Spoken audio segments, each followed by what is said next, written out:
Nyuma y'ikiganiro cyaciyeho ku cyumweru gishize ku bice imyibarukiro y'abantu ndetse n'akamaro kayo, hari uwabajije ikibazo ati ese abagabo bo basukura imyanya myibarukiro yabo bate?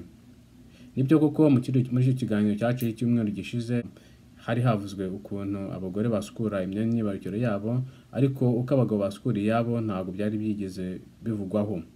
Twari twagize rero ngo dufate uyu mwanya dusubize icyo kibazo nk'uko twari twabibemereye. Abagabo nabo nk'abagore nyine bagomba gusukura imyanya myibarukiro yabo buri munsi, buri gihe, igihe cyose boze. Ku mugabo ni byiza gukoresha isabune ndetse n'amazi, bikaba ari byiza gukoresha amazi y'akayuyazi ku bayafite ndetse n'isabune nk'uko nari nabivuze, ariko n'amazi akonje nayo nta kibazo umuntu yayakoresha. Ku bagabo abakebwe biba byoroshye kurusha abatarakebwe.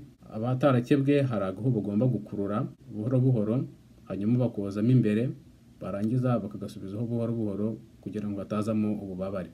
Wakibaza uti ese umuntu amenya ate ko aho hantu hadasukuye?